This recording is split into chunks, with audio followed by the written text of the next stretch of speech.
This podcast is produced by the Harwood Productions Podcast Network. To learn more about the network and to find more of our shows, visit us online at www.harwoodpodcast.com.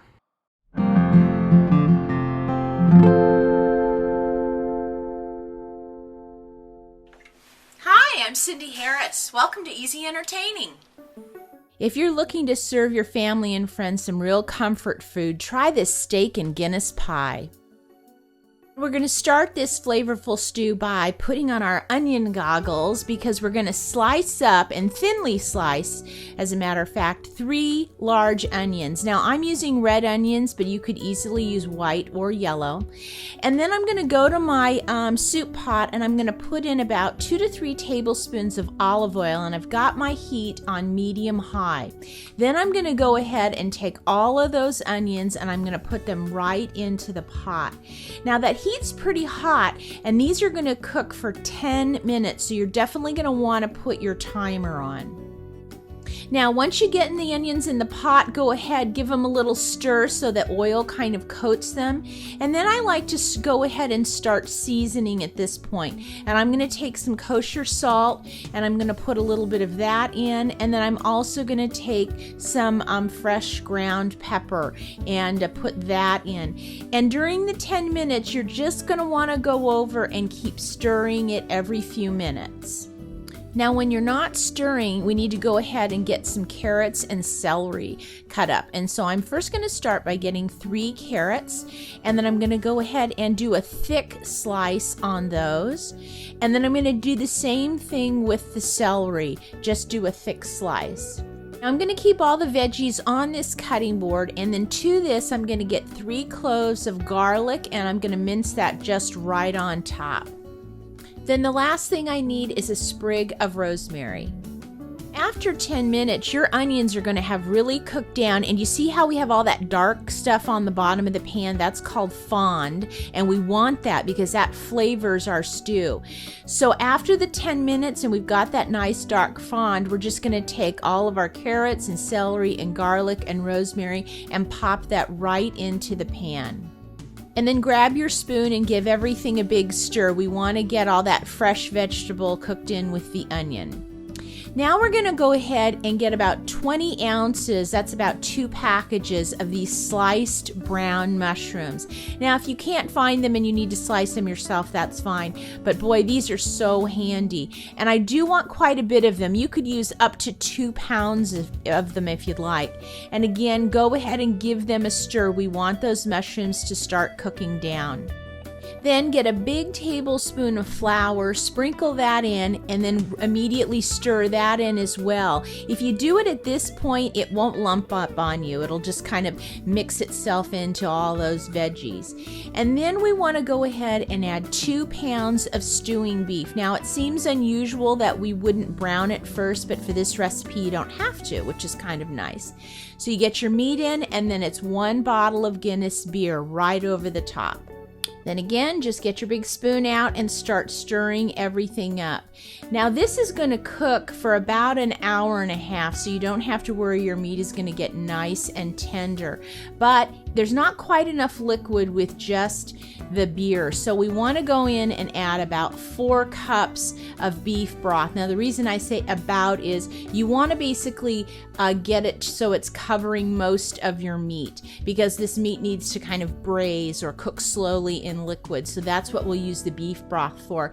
Then we want to turn it up to high, bring it to a boil, and then once it's boiling, turn the heat down and put a lid on. And we're going to let that cook for about an hour.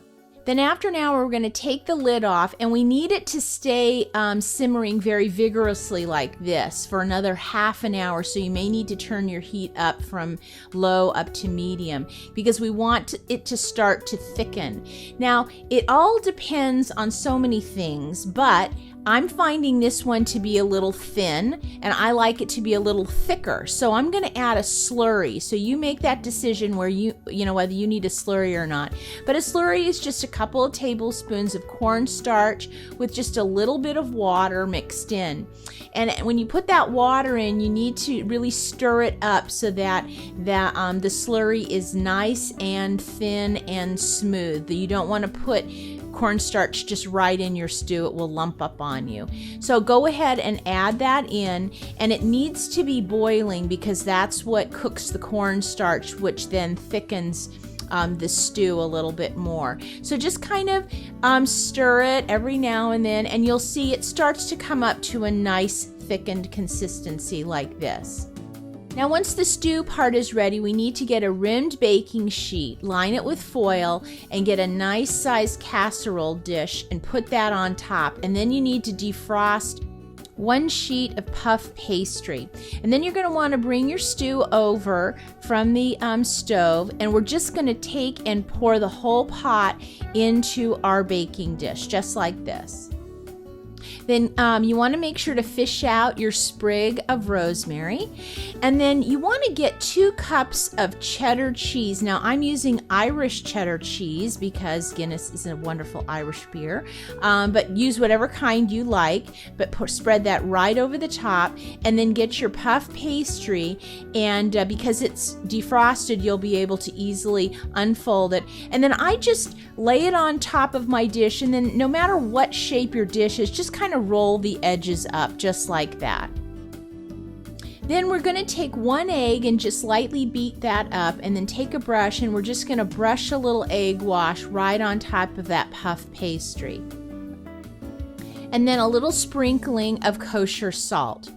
Then we're going to put this into a 400-degree oven for about 20 minutes. And when it comes out, it's going to puff up and look brown just like this. So for tonight's dinner, you just dish this out so everybody gets a piece of puff pastry with the stew. Maybe serve some buttered peas. It'd be fantastic. Then let me show you what you can do the next day. Now when you get frozen puff pastry, it usually has 2 sheets in it. So we used one last night for the Guinness pie. So let me show you what you can do with the second one on leftover night. Just unfold it, take your pizza cutter and cut it into 6 rectangles. And go ahead and just put that right on a parchment covered baking sheet. And then we're going to also go ahead and brush a little egg wash on just like we did last night. Just get 1 egg, beat it up. And then just like last night, we're going to put a little sprinkle of kosher salt on top. Now while the steak and Guinness pie from last night is heating in the microwave, we're going to pop these into a 400-degree oven for about 15 minutes, and then they come out just nice and puffed and perfect like this.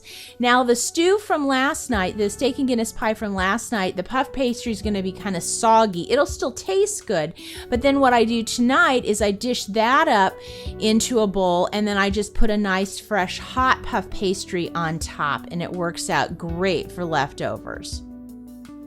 Well, if you're looking for something a little bit different than a traditional beef stew, give this steak and Guinness pie a try.